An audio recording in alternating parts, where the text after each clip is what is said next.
Start. वादी एवं प्रतिवादीगण अपने अपने अधिवक्ता के साथ उपस्थित। विराम।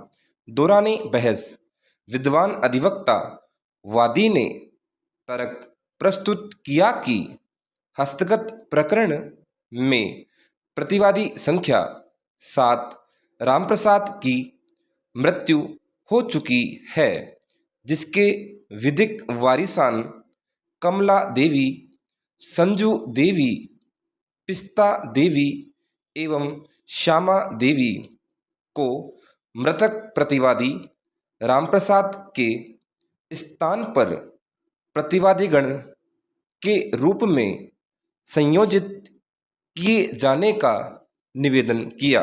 विराम।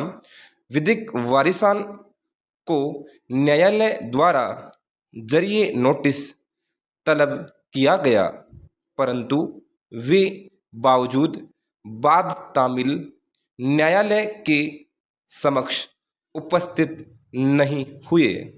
अतः प्रकरण के तथ्यों एवं परिस्थितियों को दृष्टिगत रखते हुए अधिवक्ता वादी द्वारा प्रस्तुत प्रार्थना पत्र अंतर्गत आदेश 23 नियम 2 स्वीकार किया जाकर मृतक प्रतिवादी रामप्रसाद के विधिक वारिसान उक्त को मृतक प्रतिवादी रामप्रसाद के स्थान पर प्रतिवादीगण के रूप में संयोजित किया जाता है, जिनके न्यायालय के समक्ष बावजूद बाद तामील अनुपस्थित होने से न्यायालय द्वारा उनके विरुद्ध एक पक्षीय कार्यवाही अमल में लाई गई।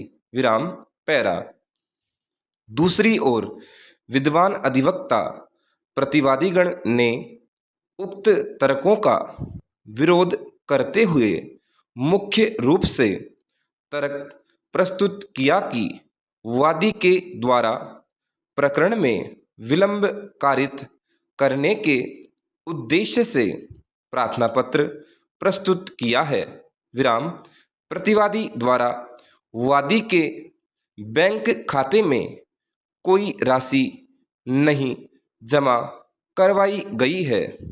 अंत में विद्वान अधिवक्ता प्रतिवादीगण ने वादी के द्वारा प्रस्तुत प्रार्थना पत्र को खारिज किए जाने का निवेदन किया व धारा 5 परिसीमा अधिनियम के प्रार्थना पत्र बाबत अधिवक्ता प्रतिवादीगण का तर्क रहा है कि प्रार्थीगण दिल्ली में निवास करते हैं। वर्ष 2020 में कोरोना महामारी के कारण वे अपने पिता की मृत्यु की सूचना समय पर अधिवक्ता को प्रदान नहीं कर सके, इसलिए विद्वान अधिवक्ता प्रार्थीगण ने हस्तगत प्रार्थना पत्र प्रस्तुत किए जाने में कारित विलंब को कोष्ठ अदायगी के रूप में क्षम्य किए जाने का निवेदन किया। विराम। पैरा। अधिवक्तागण उभय पक्ष द्वारा प्रस्तुत तर्कों पर विचार किया गया। विराम। पत्रावली का अवलोकन किया जाकर संबंधित विधि का अध्ययन किया गया। विराम।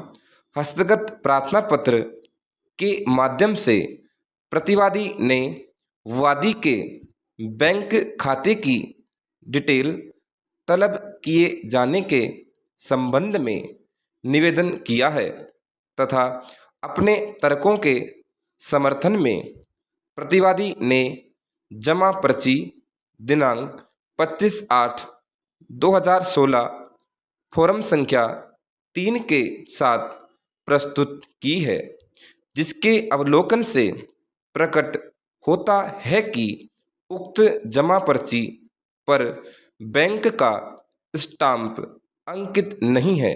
विराम। पत्रावली लंबे समय से साक्ष्यवादी के स्तर पर लंबित है, जिसमें अधिवक्ता प्रतिवादीगण द्वारा प्रतिपरीक्षण हेतु कई अवसर प्राप्त किए गए हैं। विराम। प्रतिवादी द्वारा प्रस्तुत उक्त जमा पर्ची के संबंध में अधिवक्ता प्रतिवादीगण वादी पक्ष के साक्षी से प्रतिपरीक्षण करने तथा प्रतिवादीगण की साक्ष्य अभिलिखित किए जाने के समय अपने अभिवचनों के समर्थन में प्रलेखीय साक्ष्य प्रस्तुत करने हेतु स्वतंत्र हैं। ऐसी स्थिति में प्रतिवादी द्वारा प्रस्तुत प्रार्थना पत्र प्रकरण में विलंब कारित करने के आशय से प्रस्तुत किया जाना प्रकट होता है। विराम। अधिवक्ता वादी को हिदायत दी जाती है कि वह आगामी तारीख पेशी को स्वयं द्वारा प्रस्तुत किए जाने वाले समस्त साक्षीगण को न्यायालय के समक्ष उपस्थित रखे तथा अधिवक्ता प्रतिवादीगण प्रतिपरीक्षण हेतु तैयार एवं तत्पर रहे। आगामी दिनांक को अवसर प्रदान नहीं किया जाएगा। विराम।